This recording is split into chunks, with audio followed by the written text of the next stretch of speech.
itself, Yes. and then also be able to come out and be an asset as a player. That's a good lacrosse player right there. Bishop's moving the ball around the outside, comes across to Mason Austin.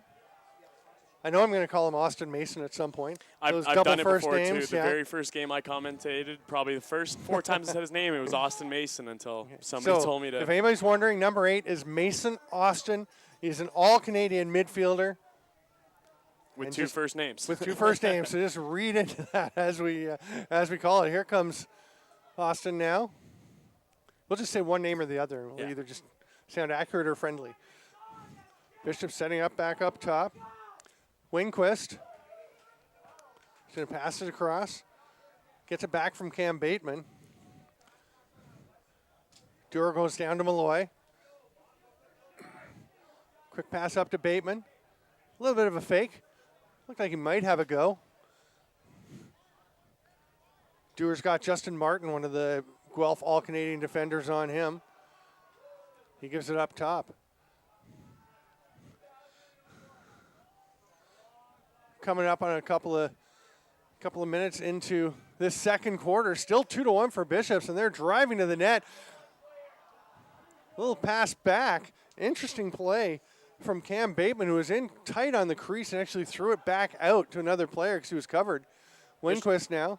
Bishop's really making the Guelph defense scramble around. They're having them run into each other a little bit there and really flooding the zone. It's interesting. I mean, Guelph, a very solid defensive unit, but they are, as you said, kind of banging into each other a bit. They seem to have settled back down into their positions now, but you get a lot of movement, a lot of ball movement as well as foot movement, and you can make it challenging for them. Bishops also has really fast ball movement, so when the defenders are trying to keep up, by the time they make it to the guy with the ball, it's already passed through 2 other hands. So it's a question of patience offensively, but it's the same thing defensively. You've got to be patient. You've got to not over-pursue. There's a pass that's going to get away. Just getting a piece of it, though, but it is going to be turned over as Adam Kirchmeier, All-Canadian long stick midi, snags that one. Kirchmeier's going to throw it back over to Lalani. The patient clear by Guelph. Nobody picking up Lalani, but they are covering all of his outlets. They're just going to let him coast right up the midfield until somebody can come back and get the ball from him. Brendan Vogan goes for a run back. Then a little burst by Todd Greer, but Lalani still holding on, doesn't see anything he likes. Fake to pass there. And you were talking about the Bishops fan base that can be pretty cutting barbs that they like to toss at the players, and they're riding this Guelph clear much harder than Bishops is riding them at the moment. They're loud and excited, and if they can find out a player's name or something, they'll pick them apart as best as they can. Lalani still with it. No rush. There's no clearing clock in CUFLA lacrosse. Yeah, Usually, CUFLA's a pretty, now the stall warning goes on, so they're going to have to move it up. CUFLA usually a pretty quick brand of field lacrosse, but patience is one word to describe Lalani there. Yeah. He was really reserved there. He was waiting. He didn't want to screw up and have him be so far out of his net that Bishops picks up the ball. And yeah, the last thing you want to do is turn the ball over there. You've got to make a smart pass when you're that far up the field. Kavanaugh reverses field. He's got a man leading the way. Lost the ball for a second, but it was scooped up by Brendan Vogan. A little shout out to Brendan's dad, Jeff Vogan, of Sport Dad Sports Photography, who provides CUFLA with photographs for the website. I think we're gonna have a couple of photographers here this weekend, so we'll get lots of great shots of the tournament. We'll put some up on the CUFLA website. Oh, that ball skips away.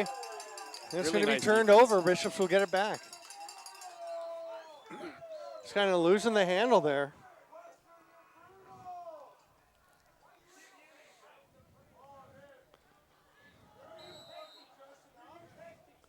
They'll give it back to Bigley. That was really just a nice strip on that last possession by Martineau, the LSM. They're going to step up over midfield. Nico Brands steps back over, but holding it, going for a bit of a run. looking for someone. He's going to pass it to the near side to Haddon. That ball just bounces out of bounds, and Brands just kind of got himself in some trouble there.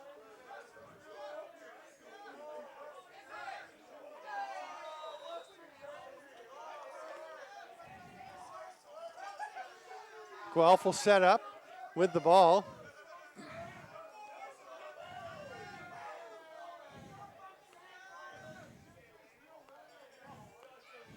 Go down into the corner and behind the net. Seeing Brent Layton wearing the number 16. Used to seeing Mike Burke in that one. It's one of the beauties of college lacrosse is you've got that turnover, guys. Keep rolling over, fresh faces, new challenges, new athletes. There's a nice shot, but just missing by Brendan Vogan.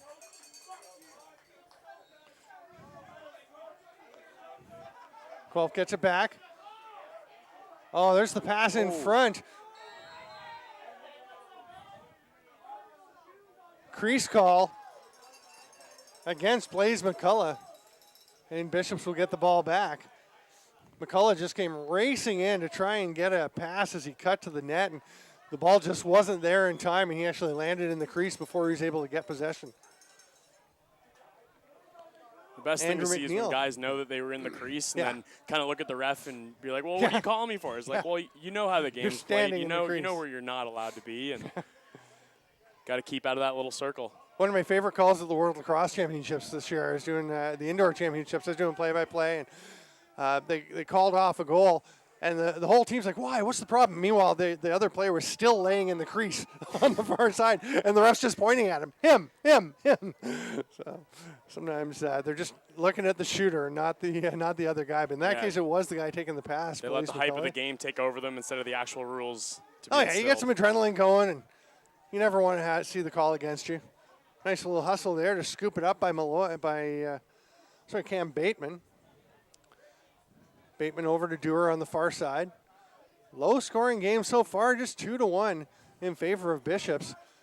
Pretty much of a chess match so far. Bateman is stripped, almost picked up there by Winquist. He fights hard to get it back. Great play, and the hard shot just a little wide. Joel Wright trying to get on the board. Went sidearm and just whipped it past the top of the net. Dewar behind the net, picked up immediately by Nathan McKenzie.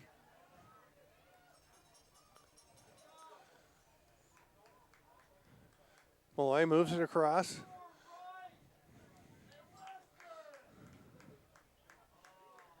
Winquist off on his offside, throws it over to Malloy.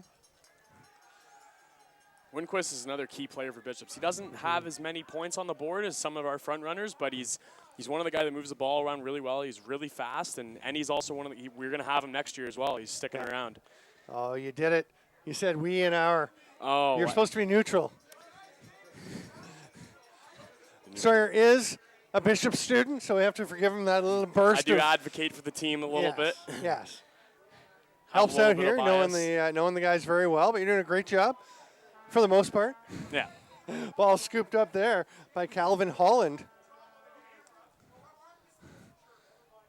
Holland, who's done a pretty nice job in a supplementary role for Guelph over the last couple of years. One of those guys who can step in and play several roles for them. Can be a D midi. You can go up and play a bit in the offensive zone. Kind of whatever you need from him. Lalani being patient again. I thought he actually had Brendan Vogan open around midfield, but choosing not to risk it. And you can see Lalani is not going to throw a pass that he's not quite confident in. And it's going to be a short pass to Ulbicus. So that's actually Brett Heidecker, I believe. It is Heidecker that takes the pass. Ben Heidecker. Ooh. They try and pass it across to Ulbicus. He can't scoop it up. But nice job by Kavanaugh to be there. Like a shortstop backing up second base. Kavanaugh's going to take his time, run down behind the net. Ulbicus slipping into the top of the crease area. Bogan off on the wing to Kavanaugh.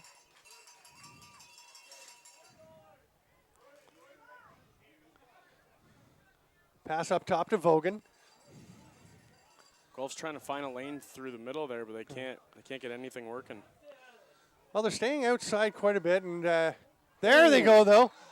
Just a quick little pass and burying it. Great shot by Ulbicus to finish that one off, and you can see why he's so dangerous, because, again, like we saw with Kavanaugh's goal, the ball barely in his stick before that one finds the back of the net. Yeah, it was a really nice shot by Ulbicus. Enough power that Bigley didn't even know where the ball was at.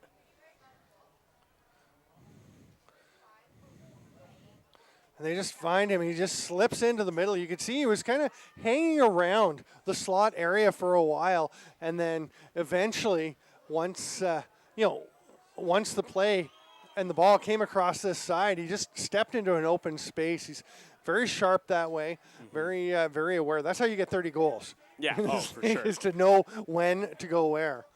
Yeah, you know where the ball's going to be before it's there, and you read the play really well. Ulbicus does a great job of that. Lee Kanakin running the ball up the field. He's going to stay out and join the offensive set. Malloy up to Dewar.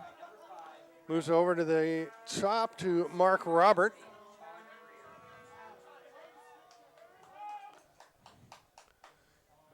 Dewar takes it in the back. Bateman gets it back. Goes back up top to Kanakin. Now it's Bishop's turn to spread things out as we're back to a tie at 2-2.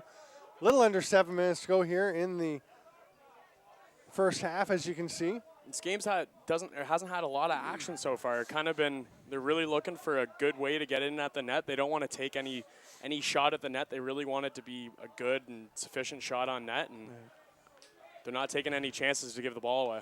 Interesting. I mean, not a big surprise from Guelph. I think that is a bit of the approach they take. They're fairly conservative team in a way. There's a save by Lalani. He saw that shot all the way from the outside by Mark Robert. And they're going to have some space here to move the ball up the field. Well, Nathan Guelph's McKenzie taking his time. A little intimidation too. On the road, they're 3-3, so they're average on the road, but then coming in to play at Coulter Field against the Bishops team, who's 5-1 at home, and in front of all the Gators fans, who they really are out there for their team. It's makes Guelph come into foreign territory. Yeah, if you weren't here with us off the top of the show, we mentioned that these two teams have played in this game, the Friday night quarterfinal, each of the last 2 years. Bishops as the second seed in the East both years, Guelph the third seed in the West both years. Guelph with the mild upset both times and went on to win the Baggataway Cup both times. So Bishops certainly looking for some revenge, some redemption. Guelph, as we mentioned earlier, missing their top 4 scorers from last year. Curtis Knight, Jordan Critch, Ryan Treville. Kind of an interesting piece of information, actually. You mentioned the last 2 years that Guelph's beat out Bishops in the Baggataway Cup. They've gone on to win it. A few years ago, in the time before, the last time Bishops actually beat Guelph, they went on to win the Baggataway Cup, and that was in 2011. That was in the semifinals. So it's interesting to see that between these two, whichever one's won, they've actually gone all the way. That's true, because in 2012, they did not meet at the tournament when it was held at Trent.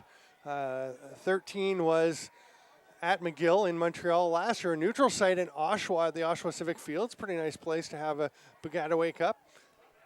And, of course, in 2011 was here, was it not? Yeah, we hosted it in 2011. That was the only time that we've won the cup. Or sorry, that Bishops has won the cup. Yes, there you go. Nice work. Brent Ulbicus with the ball. Being watched closely by Nicholas Martineau. Martineau's going to travel right around behind with him. Looking like he's locking off on Ulbicus. Pretty much one-on-one at this point. There's so many ways to approach defending a top player like Ulbicus. And right now it looks like they're having Martineau, their star defender, just lock on to Ulbicus and trail him wherever he goes. A shadow. See what the rest of the offense can do. They're going to have to try and create something. And as you can see, so far it's being pretty effective as they're turning aside everyone else. But there's Kavanaugh trying to work to the net. The shot, and he scores. Ooh. Mike Kavanaugh with his second of the game. The first was a quick release on a pass as he cut through the middle. This time, he just fires one from the wing.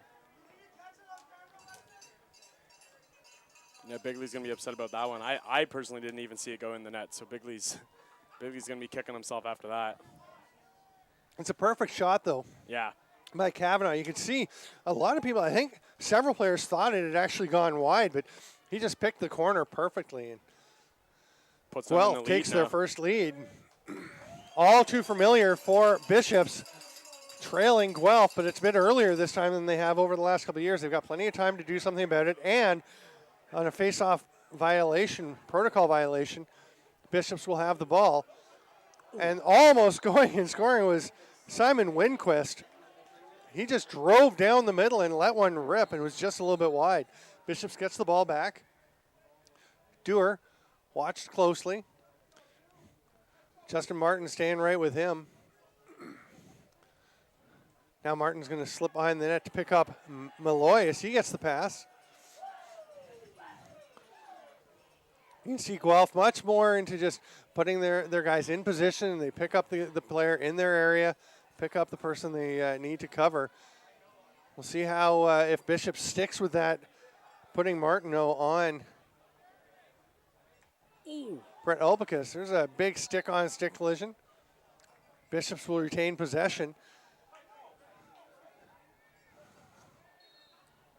Just over 2 minutes to go here in the first half. 3-2 in favor of Guelph. I'm Steven Stamp with Sawyer Brock.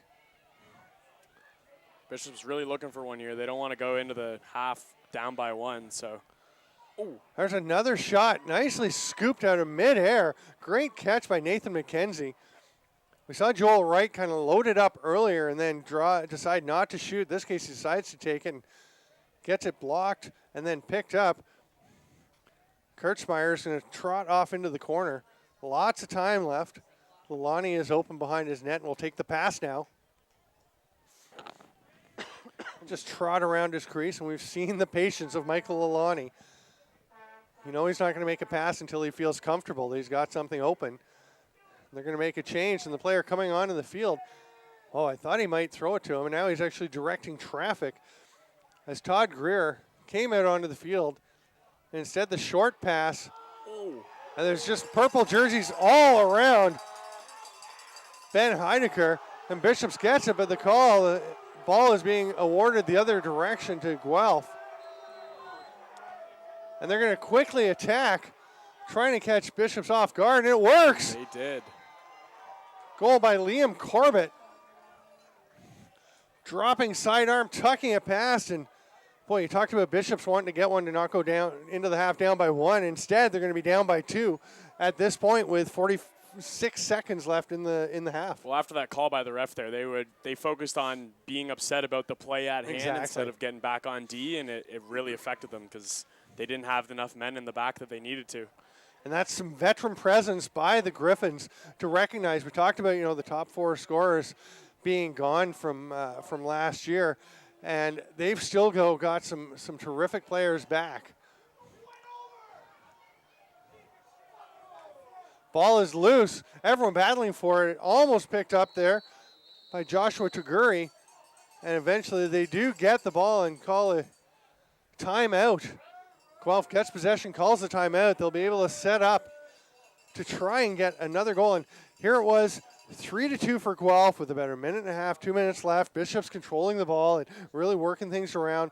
And all of a sudden, just like that, we swing the other way, have a couple of changes of possession, and Guelph extends their lead. I'm not quite sure what happened on the play there, though. Like, the Gryphon player came in and made a couple really nice spin moves, and then the Gators got the ball loose and recovered, and then as soon as they recovered, the ref blew the whistle. That's why there was such an upset, because the players weren't even sure what was happening. Yeah, it was difficult to see from up here. I think, it's hard to say. So much was happening so quickly, but it did. Yeah. To me, I agree. It looked like it was just three Bishops players all over him, and I didn't see anything untoward. But again, the referees are down there, 10 feet away from what's happening, exactly. so they can see and hear what's going on. But we'll have to check with them exactly what the issue was there. Yeah. Just trying to pick which window to look out of here, as we have a bit of a bar down the middle of our broadcast booth here. You're saying in the past it was all glass. It sounds beautiful. Oh, yeah, it definitely was. And definitely like sets up a much nicer range of motion to be able to see. And great facility though here. I love this. I mean, this is my first time on the Bishop's campus here in Lennoxville, and it's an absolutely fantastic place for having this tournament. Bit of a travel for some teams, but yeah, exactly. It's decent journey, but like the Coulter 10 field seconds, is they brand new move the ball around. There's a quick release just going wide. Sorry to jump on you there, but Todd Greer with the shot. That should just about finish off the half. They're going to try and get a shot off. It's picked off. Nice job there by Andrew McNeil to finish the first half. Bishops will head off, trailing 4-2. The good news for Bishops is they've led heading into the third quarter and beyond each of the last 2 years and lost, so maybe switching things up will change things for them. For Guelph, of course, they've got to enjoy this lead, and you've seen how patient they can be. Yeah, and down by 2, it'll set a fire in their belly to come back into the second half and really work hard to get back at it and to redeem their lead. So.